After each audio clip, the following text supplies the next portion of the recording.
Hello, my name is Tiffany Wright, Tiffany C. Wright, and I'm here to talk to you today about getting financed, specifically writing a successful financing-focused executive summary.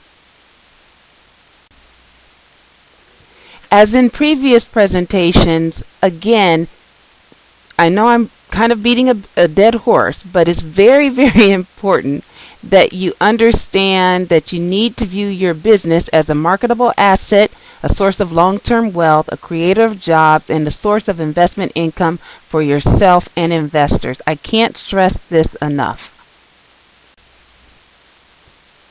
And you've seen this slide in previous presentations.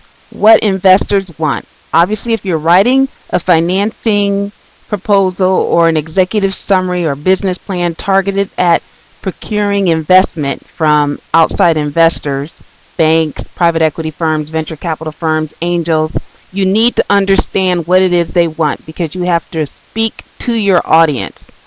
Making a presentation or soliciting investors is not the same as soliciting customers. It's a different set of skills. It's a different focus.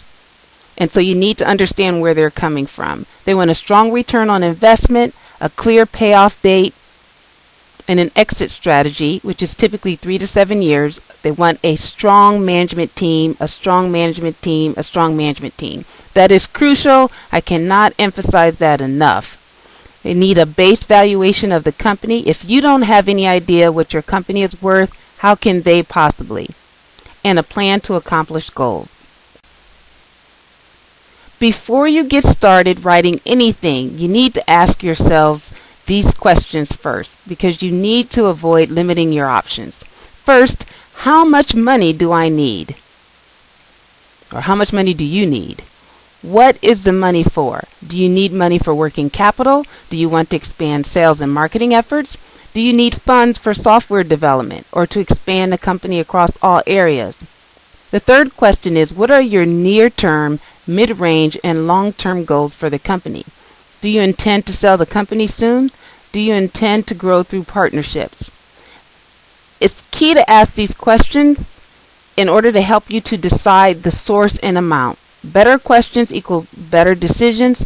Sometimes you don't even need an external traditional financing source. You may be able to procure capital or investment from your customers, from strategic investors or strategic partners. There's many ways to get the money that you need if you are very clear about what the money is for and how much you need and what your goals are.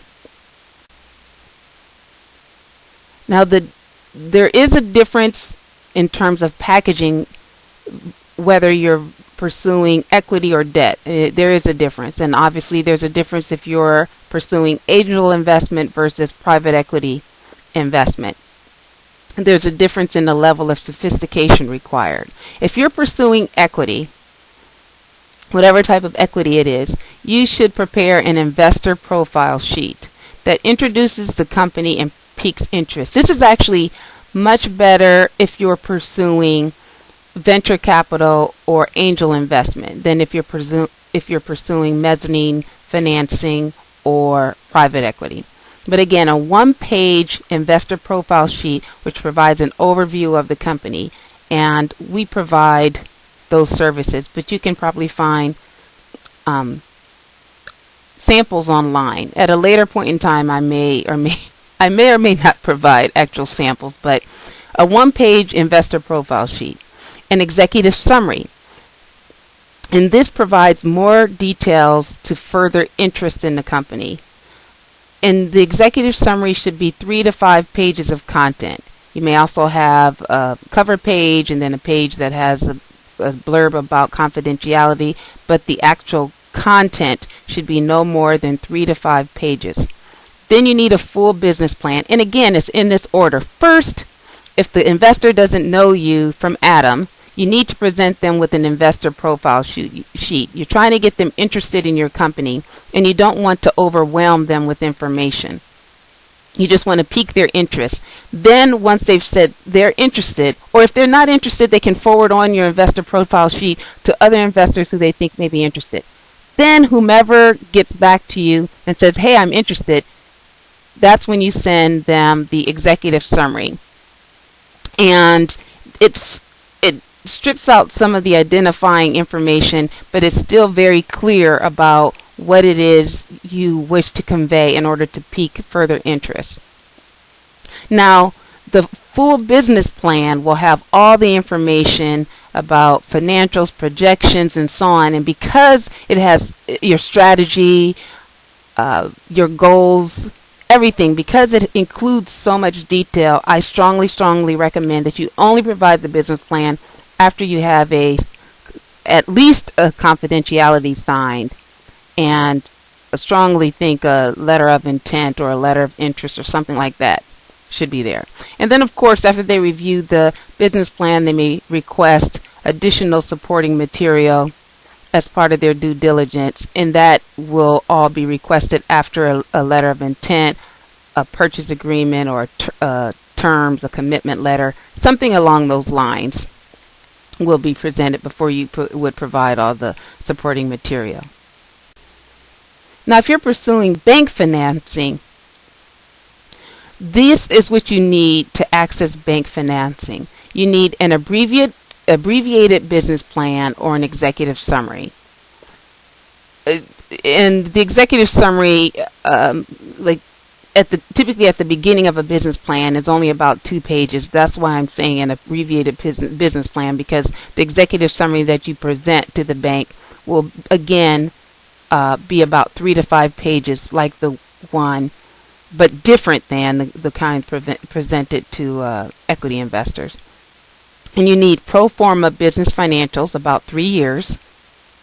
Again, pro forma is projecting out, so that's your projections over the next 3 years. Then you need historical financial statements for what occurred in the past, for the past 2 years. So you need audited would be best, reviewed is very good, and then compiled. Most small companies don't have audited, and many don't even have reviewed. So you can get your compiled financial statements, but then in that case you would also need to submit tax returns for both the company and yourself. If you are providing reviewed or especially audited financial statements, then you don't need tax returns for the company, and you often don't need tax returns for yourself. You'll just need your personal financial statement. But anyways, you also need your aged receivables and aged payables. They want to see how good you are at paying your bills and how good you are at collecting from your customers.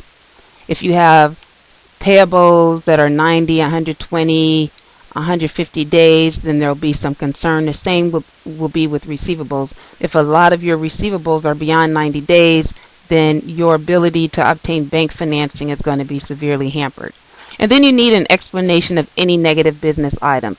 If you've had anything happen, like you had sales plummet in 1 year, you had a lawsuit, or you had whatever is negative that the bank could find out about, go ahead and put that in your business plan, because then you're being on the offensive. If they find out and ask you about it, now you're on the defensive and they think you were trying to hide something. So if there's been any significant negative business items, little things, there's not a problem, but bigger things, make sure you put it in the business plan and tell not just what had happened, but what you did to resolve the problem, or what you're doing to resolve the problem, because again, they want to focus on your ability to solve problems and grow the business.